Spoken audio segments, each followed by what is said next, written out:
ভণ্টি, তই আজি কলেজলৈ নাযাওঁ নেকি? তাকে চিন্তা কৰি আছোঁ, কি কৰোঁ জানো।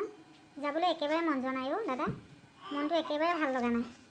দেউতাই যে ইমান সোনকালে আমাক এৰি থৈ গুচি যাব ভবাই নাছিলোঁ। ময়ো ভবা নাছিলোঁ ভণ্টি, দেউতাই যে আমাক এৰি থৈ ইমান সোনকালে এই পৃথিৱীৰ পৰা গুচি যাব। আমি অতি কম বয়সতে পিতৃহাৰা হ'লোঁ। আমাৰ সপোনবোৰ পূৰ হ'বলৈ নপাওঁতেই দেউতাই আমাক এৰি থৈ গুচি গ'ল। আমি বহুত দুৰ্ভগীয়া অ'। এতিয়াতো মোৰ বহুত চিন্তা হ'ল। দেউতাৰ অবিহনে সকলো দায়িত্ব মোৰ মূৰত পৰিল। দেউতাৰ অসুখত বৰদেউতাহঁতৰ ঘৰৰ পৰা বহুতখিনি টকা ধাৰ কৰিলোঁ। ইমানখিনি টকা জীৱনটো কাম কৰিলেও পৰিশোধ কৰিব নোৱাৰোঁ। দেউতা ঢুকোৱাৰ পৰা মাটো বহুত ভাগি পৰিছে। মায়ে যে আমাক আগৰ দৰে কষ্ট কৰি খুৱাব পাৰিব মই আশা কৰা নাই। মই নিজেই কিবা এটা কৰিব লাগিব।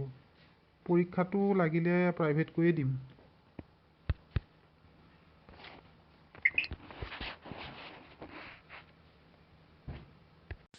ৰচোন দাদা, তই এতিয়াই কলেজ নোযোৱাৰ কথাটো চিন্তা নকৰিবি। মই যদি কলেজেই যাওঁ ঘৰখন কেনেকৈ চলিব? তয়ে ভালদৰে পঢ়া শুনা কৰিবি। পাৰিলে মই ক'ৰবাত কাম এটাকে যোগাৰ কৰোঁ।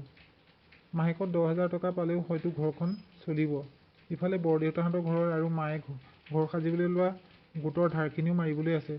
ইমানখিনি বোজা মই মাৰ ওপৰত জাপি দিব নোৱাৰোঁ। পাৰিলে প্ৰাইভেটকৈ পঢ়ি পৰীক্ষাটো দিম, নোৱাৰিলে নাই। তই চিন্তা নকৰিবি। নাই, এইটো নহ'ব দাদা।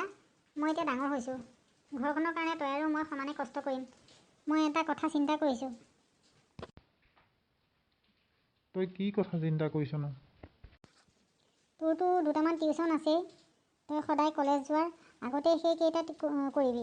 আৰু আবেলি দুয়োটা কলেজৰ পৰা আহি ফুচকা আৰু মটৰ ঘুগুনি এখন আমি দুটাই তিনিআলিতে দোকান দিম। সেই আবেলি সময়টোত বহুত ল'ৰা ছোৱালী তিনিআলিলৈ ওলাই আহে। চাবি, আমাৰ সেইটো কাম কৰিলে বহুত লাভ হ'ব। ভণ্টি, তই কথাটো বেয়া ভবা নাই। তই আজিকালি বহুত টেঙৰ হ'লি অ'। এনেকৈ যদি আমি সদায় আবেলি দোকান দিওঁ, দিনটোত 3 বজালৈকে আমি কলেজ কৰিব পাৰিম। ফুচকা খাবলৈ অহা ল'ৰা ছোৱালীবিলাকোতো দিনৰ স্কুলত কলেজৰ পৰা আহি আবেলি ফুচকা খাবলৈ ওলাই আহে। ঠিক আছে দাদা, কাইলৈৰ পৰা তেনেহ'লে সেইটোৱেই হ'ব। ব'ল তেনেহ'লে যাওঁ, বস্তুখিনি কিনিব লাগিব।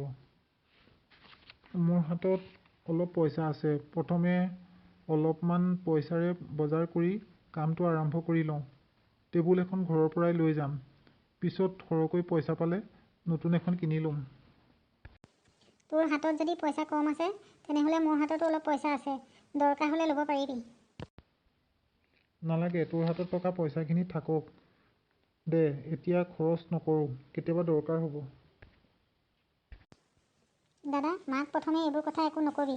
মায়ে গম পালে মনত বৰ দুখ পাব। আৰম্ভ কৰাৰ পাছতহে মাক ক'ম। ঠিক আছে, ব'ল যাওঁ এতিয়া ইয়াৰ পৰা। আজি আৰু দুয়োটা কলেজ নাযাওঁ, বজাৰখিনি কৰি আনোগৈ। কালিলৈৰ পৰা দুয়োটাই কলেজৰ পৰা আহি আবেলি দোকান আৰম্ভ কৰিম। ব'ল তেনেহ'লে, বহুত দেৰি হ'ল। মা চাগৈ ভাত খাবলৈ আমালৈ বাট চাই আছে।